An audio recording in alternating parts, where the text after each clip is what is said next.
اعوذ باللہ من الشیطان الرجیم بسم اللہ الرحمن الرحیم الحمد للہ رب العالمین وصلی اللہ علی محمد وآلہ الطاہرین.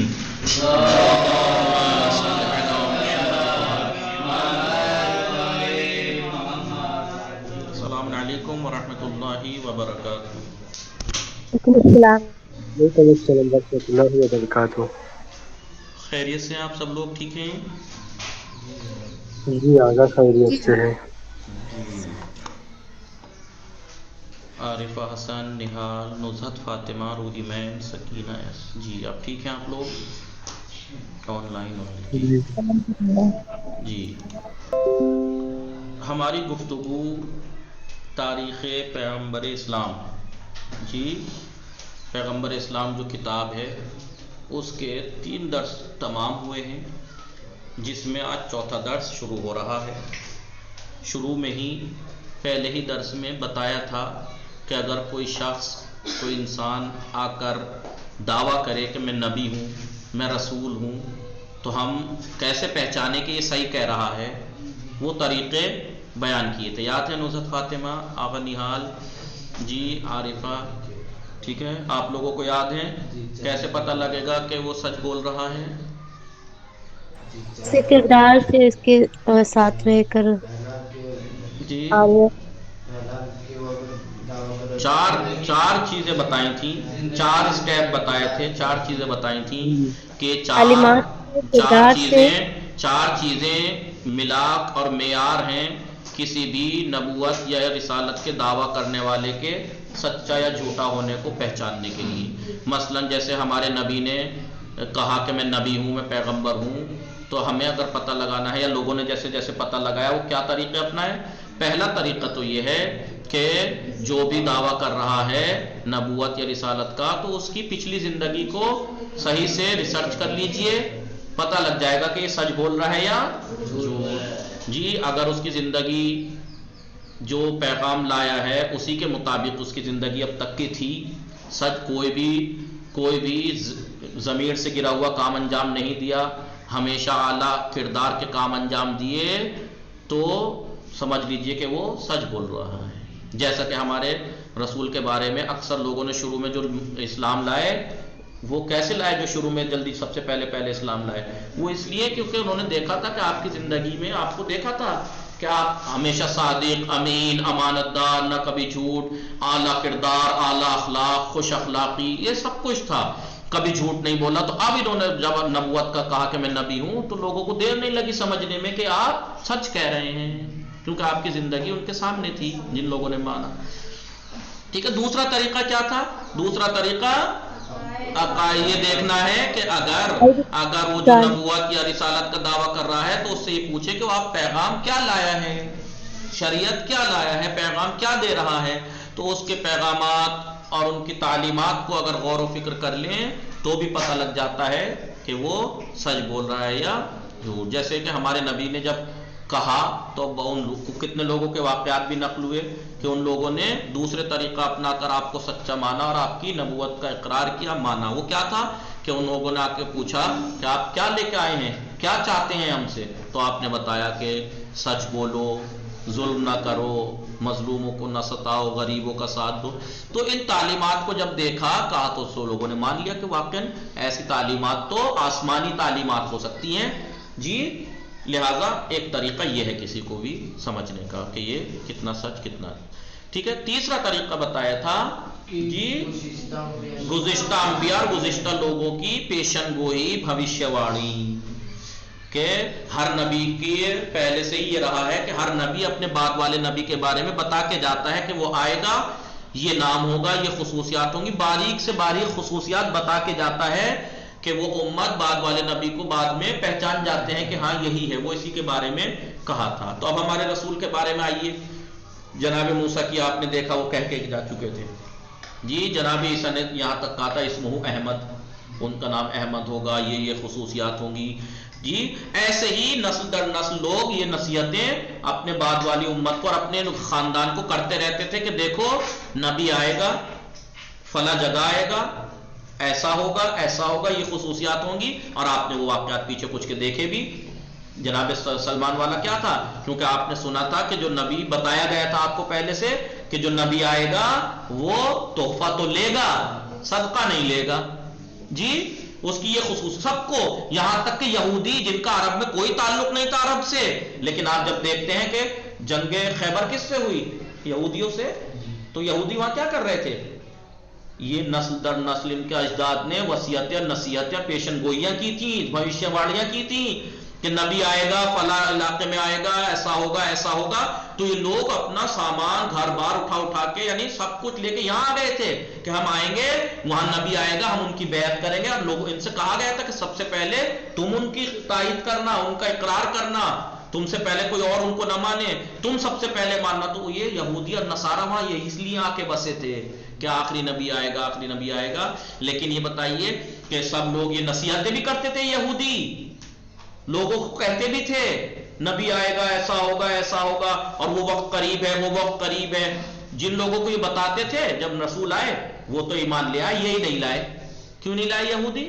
یہ اپنے تکبر اور اپنے گھمنڈ کی وجہ سے نہیں لائے, کیونکہ یہ کہتے تھے کہ نہیں جی نبی تو بنی اسرائیل سے ہونا چاہیے, ان بنی اسرائیل سے نہیں ہے یہ, لہٰذا ہم انہیں نہیں مانتے. وہ اپنے غرور تکبر گھمنڈ کی وجہ سے نہیں لائے, اس لیے وہ اسلام کے سب سے بڑے دشمن ہیں بھی آج تک, اور ہمیشہ کے لیے قرآن نے تو کہہ رکھا ہے جی.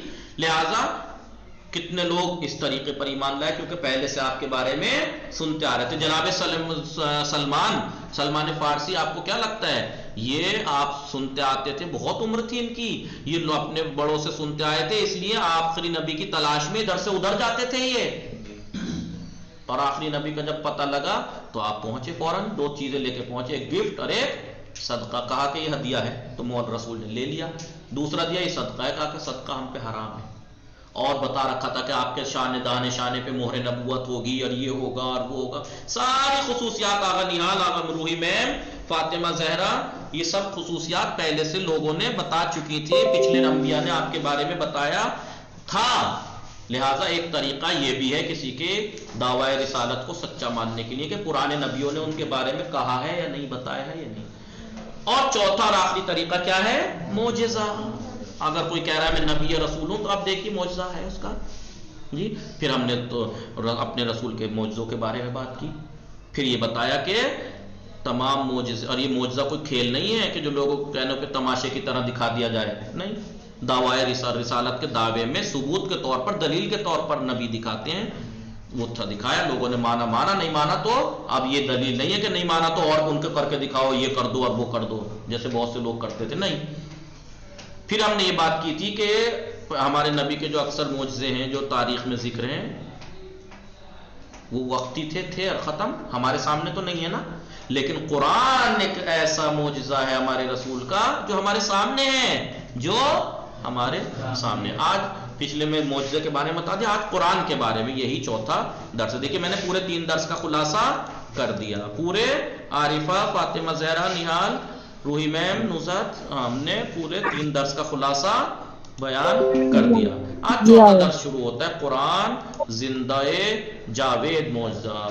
زندہ جاوید, ہمیشہ رہنے والا, جیتا جاگتا معجزہ ہے جی. قرآن مجید ایک عظیم اور اہم معجزہ اور حضرت کی نبوت پر سب سے عمدہ دلیل ہے, آپ کے نبی ہونے پر سب سے عمدہ دلیل ہے. قرآن معجزہ ہے نہیں, آپ کو میں نے بتایا تھا معجزے کی خصوصیات میں سے کیا خاصیتیں ہیں معجزے کی.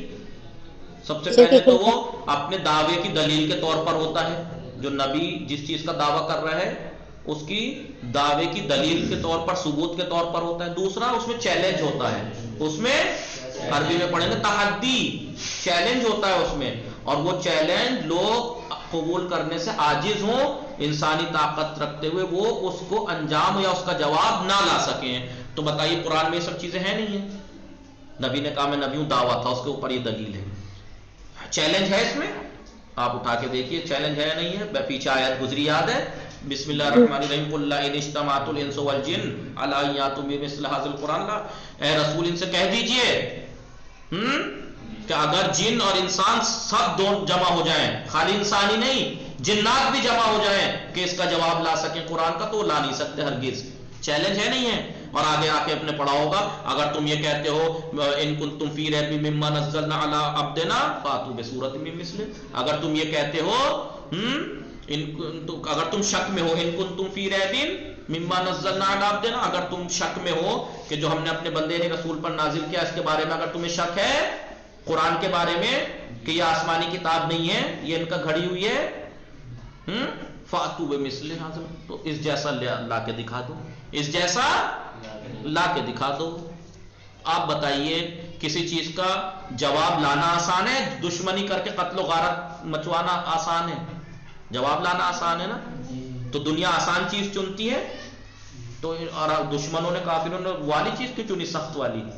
اس لیے کہ وہ پہلی سے عاجز تھے، ان کے لیے وہ عاجز تھے، کیونکہ آج تک قرآن زمانہ علمی اعتبار سے آج کہاں پہنچ گیا ہے، انسان چاند پہ قدم رکھے ہوئے ہے، انسان سمندروں کو توبالا کر دیا چل چل کے اس نے، انسان نے ہر چیز رون ڈالی، کتنا ترقی کر گیا انسان، لیکن قرآن کا چیلنج آج بھی باقی ہے، کر کے دکھا دے کوئی، اس کا جواب لا کے دکھا دے۔ جی چیلنج ہے نہیں ہے؟ آپ کو کیا لگتا ہے عربی زبان میں ہے قرآن، اور عرب فصاحت و بلاغت میں ماہر تھے، وہی نازل ہوا، لیکن اتنے ماہر لوگ بھی جواب لانے سے، میں نے آپ کو بتایا تھا کہ وہاں سب معلقات سات چنندہ اشعار وہاں شاعری کے مقابلے ہوا کرتے تھے، اور جو پورے سال کے چنندہ اشعار ہوتے تھے وہ خانہ کعبہ میں ٹانگتے تھے وہ لوگ کہ یہ اس کا کوئی جواب نہیں، اس سال کا سب سے بہترین شعر کلام ہے یہ جی۔ تو اس طریقے سے سات جمع ہو چکے تھے، انہیں معلقات سب کہتے تھے، کعبے میں ٹنگے ہوئے تھے، ٹھیک ہے۔ اب جب قرآن نازل ہوا تو رسول اکرم نے کیا کیا، سورہ انا اعطیناک لے جا کے ٹانگ دیا۔ باقی اب لوگوں نے جا کے دیکھا بسم اللہ کیا لکھا تھا، بسم اللہ الرحمن الرحیم، انا اعطیناک الکوثر فصل لربک وانحر ان شانئک هو الابتر۔ لوگ کیونکہ دیکھیے میں مثال کے طور پر ہم آپ نہیں سمجھیں گے اس کے معجزے کو، قرآن کے معجزے ہونے کو ہم نہیں سمجھیں گے کہ کتنا بڑا معجزہ ہے یہ، کیونکہ مجھے کیا پتا ہے آپریشن کیسا ہوتا ہے، ڈاکٹر ہی کو تو پتا ہے مریض بیماری کتنے طرح کی ہوتی ہے، مرض کتنے طرح کا ہوتا ہے۔ ابھی ڈاکٹری اعتبار سے کوئی اگر معجزہ بڑا ایسا کام کر دے جو ڈاکٹر نہ سمجھ سکے تو وہ معجزہ ہے۔ اس فیلڈ کا ماہر انسان زیادہ سمجھے گا کہ یہ کتنا بڑا کام ہے، اس فیلڈ کا ماہر۔ اب ہمیں کیا پتا ڈاکٹری کیا ہوتی ہے، ہمیں کیا پتا سائنس کیا ہوتی ہے جی، ایک سائنٹسٹ کو سب معلومات ہے اس کے بارے میں جی۔ لہٰذا قرآن عربی میں ہے، یہ کتنا بڑا معجزہ ہے بس ہم سن سکتے ہیں قرآن معجزہ ہے، اور اس کا چیلنج بھی ہے، کوئی لا نہیں سکا ہے، لیکن کتنا معجزہ ہے یہ عرب والوں جب دیکھا، انا اعطیناک الکوثر فصل لربک وانحر ان شانئک هو الابتر، تو نیچے لکھ دیا ما ھذا کلام البشر۔ کیا لکھا؟ ما ھذا کلام البشر، یہ انسان کا کلام ہے ہی نہیں، یہ انسان کا کلام کس نے لکھا؟ یہ عرب والوں نے لکھا۔ اس کا مطلب وہ سمجھ گئے کہ یہ انسان کا کلام، کیسے سمجھے؟ کیونکہ وہ ماہر تھے فصاحت و بلاغت و ان چیز میں، اور انہوں نے ایسا کلام جو 7 شعر تھے وہ ہٹا دیے 7 کلام، انا اعطیناک الکوثر فصل لربک وانحر ان شانئک هو الابتر، نیچے لکھ دیا ما ھذا کلام البشر، یہ انسان کا کلام ہے ہی نہیں۔ تو اب بتاؤ جب یہ انسان کا مان لیا انہوں نے انسان کا کلام نہیں ہے، تو پھر نبی اس کا مطلب صحیح کہہ رہے ہیں کہ وہ ایک ایسی ذات کی طرف سے بھیجے گئے ہیں جو لامحدود ذات ہے پروردگار کی۔ جو یہ لوگ یہ کہتے ہیں کہ یہ رسول نے اپنے پاس سے کلام گھڑ لیا، یا یا مثلا کسی نے ان کا کوئی وہ تھا اس نے آ کے ان سے کہہ دیا، انہوں نے سنا دیا، یہ تو اللہ کا کچھ نہیں ہے، تو پھر جواب لا دو، اگر یہ انسان کا کلام ہے یہ۔ اور دیکھیے اس کی کمال کی خاص بات پتہ ہے کیا ہے قرآن کی؟ ایک ایسا معجزہ ہے جو انسان کے اختیار میں ہے اس کی چیزیں، الف بے تے، الف سے لے کے یہ تک وہی تو ہے نا جو ہمیں معلوم ہے۔ الف بے تے ہمیں آتی ہے نہیں آتی ہے؟ انہیں آتی تھی نہیں آتی تھی، اسی الف بے تے سے تو ہے یہ عبارت لکھی ہوئی قرآن کی۔ کوئی ایسا بتائیے قرآن کے اندر کوئی ایسا لفظ جو الف بے تے سے ہٹ کے ہو؟ اتنی آسان چیز تھی، تم بنا کے دکھا دو، اتنی آسان چیز سے اتنا بڑا معجزہ اگر آپ سچے ہو تو لایا کوئی آج تک جواب اس کا؟ آپ کو کیا لگتا ہے آج کے ترقی یافتہ زمانے میں اسلام کے جو دشمن نے کوشش نہیں کی ہوگی؟ اس زمانے بھی کی نہیں کی، بہت سو نے ناکام کوششیں بھی کی تھی. الفیل کیا ہے وہ، الفیل و ملفیل وما ادراک ملفیل لہو خرطوم، نے کیا کیا نہیں کچھ گھڑنے کی کوشش کی، لیکن نہیں. ایک شخص یہ کہا تھا 3 ورڈ تھے. ایک دفعہ رسول اکرم سے ایک شخص آیا، اس نے پوری ریسرچ کی قرآن کے اوپر، پڑھا لکھا بہترین ریسرچ کر کے آ کے کہتا ہے یا رسول اللہ میں نے، آپ نے کہا تھا قرآن فصیح اور بلیغ ہے، اس کی فصاحت اور بلاغت تو کوئی کلام نہیں پہنچ سکتا. میں نے پورے قرآن پہ ریسرچ کی، میں نے 3 ورڈ ایسے نکالے جو فصیح نہیں ہے، جو فصیح نہیں ہے، عرب اسے استعمال نہیں کرتے، اس کا مطلب اس میں کمی ہے. کہا کہ کون سے؟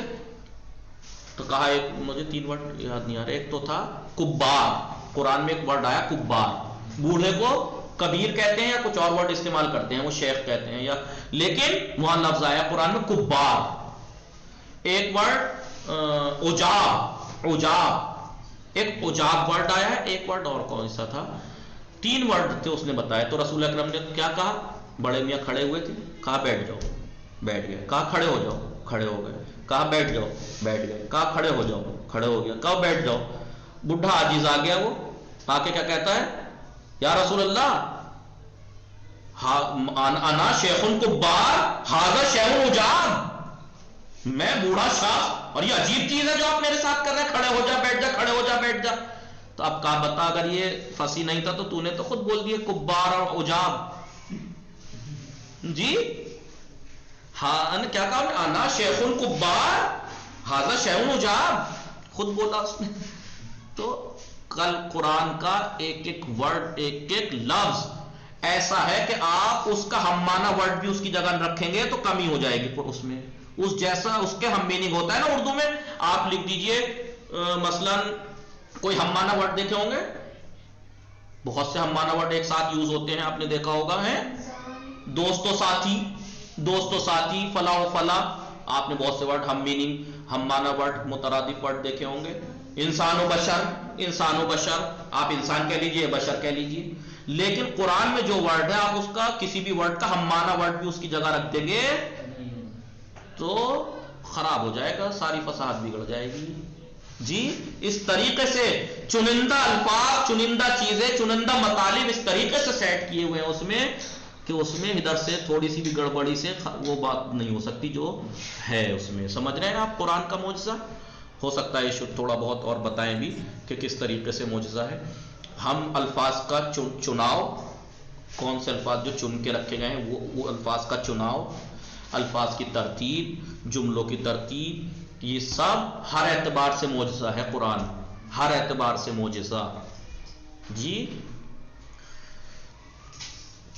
قرآن مجید ایک عظیم اور ایک اہم معجزہ اور حضرت کی نبوت پر سب سے عمدہ دلیل ہے. یہ عظیم معجزہ بہت ساری جہتوں، بہت اعتبار سے دوسرے معجزات پر بھاری ہے. یہ نمبر 1 کس اعتبار سے؟ جاوید اور ہمیشہ انسان کے اختیار میں، ہمیشہ رہنے والا اور ہمیشہ انسان کے ہاتھ میں ہے، یہ قیامت تک ہے. یہ باقی اس سے پہلے جتنے معجزہ ہیں بتائیے کوئی سا معجزہ باقی ہے؟ کوئی نہیں. پوری تاریخ میں انسان اس کے اعجاز کا گواہ ہو سکتا ہے، قیامت تک کا ہر انسان اس کے معجزہ ہونے کا گواہ ہے کہ ہاں جی یہ معجزہ میرے سامنے تھا، میرے ہاتھوں میں تھا. اس کے علاوہ دوسرے معجزات زمانے سے محدود ہیں. ایک زمانے میں تھا چاند پلٹایا، سورج پلٹایا تھا، تھوڑی دیر جتنا تو پلٹایا تھا اتنی دیر تھا. چاند کے 2 ٹکڑے ہوئے تھے اسی وقت ہوئے تھے، اسی زمانے میں، بس. اب تو نہیں ہے نا. جی جناب عیسیٰ نے مردہ زندہ کیے تھے، اسی زمانے میں کیے تھے، بس. نمبر 2 اور کیا چیز ہے؟ یہ معجزہ جگہ کے اعتبار سے بھی محدود نہیں ہے. یہ بھی نہیں ہے کہ چلو عرب میں ہے یہ معجزہ، نہیں کہ عرب والے جواب، اس میں جو قرآن میں چیلنج ہے تو وہ عرب والے نہیں لا سکے جواب، مثلا اسرائیل والے یہودی لے آئے، نہیں ایسا بھی نہیں ہے. ہر جگہ ہے یہ، ہر جگہ پایا جاتا ہے، نیز ہر انسان کے اختیار میں آ سکتا ہے تاکہ اس کے اعجاز کا اندازہ ہو. لیکن یہ خصوصیت دوسرے معجزات میں نہیں ہے، اس لیے ان کا تحقق، ان کا موجود ہونا مخصوص جگہ ہوتا ہے، اور باقی معجزوں کا یہ ہر جگہ ہے، اور صرف خاص افراد ہی اس کے گواہ ہو سکتے ہیں. باقی جو معجزے ہیں، لیکن قرآن کا گواہ ہر انسان ہے اس زمانے میں. نمبر 3 اور کیا چیزیں ہیں اس میں؟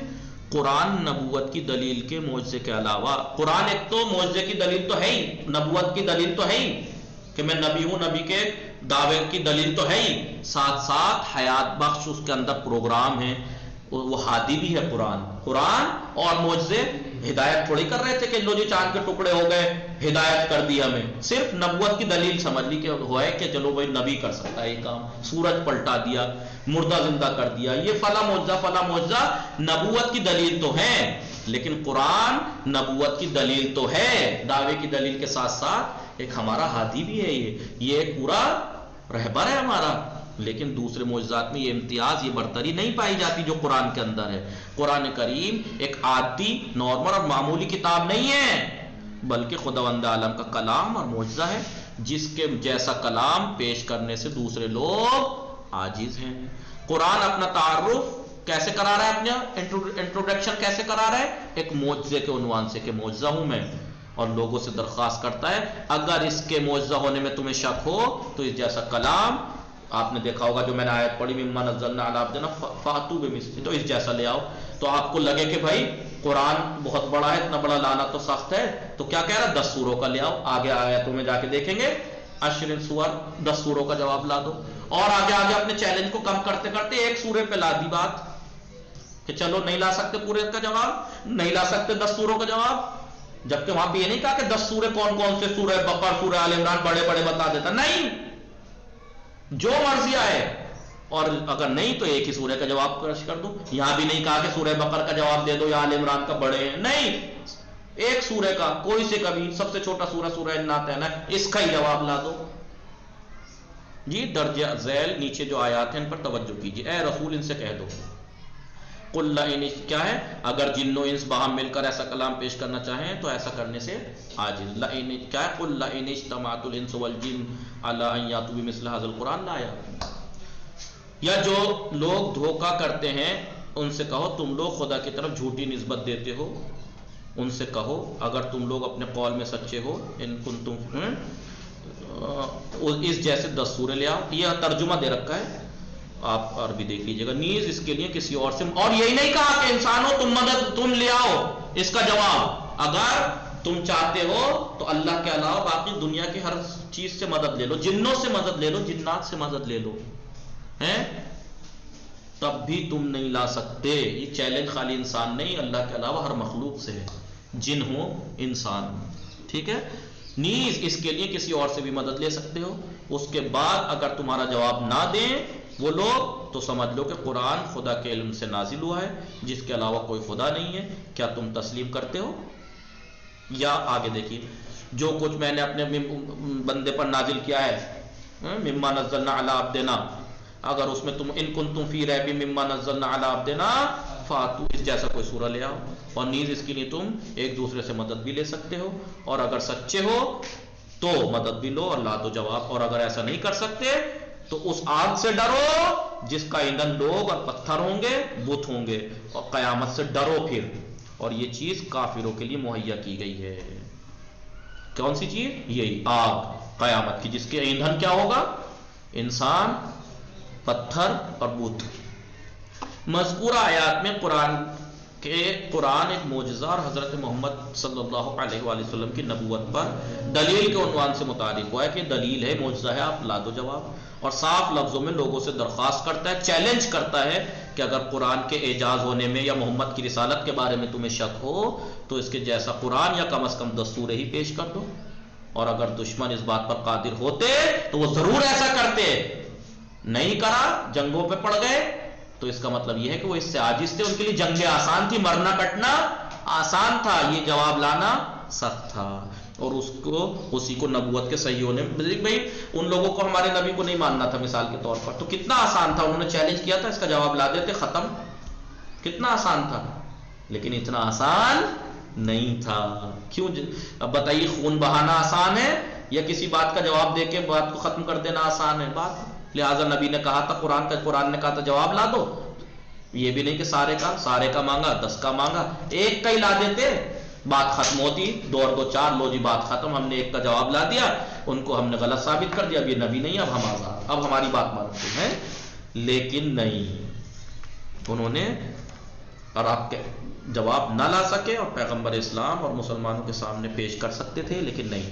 یہ رخنہ اندازی اور فساد کا بہترین بہانہ تھا.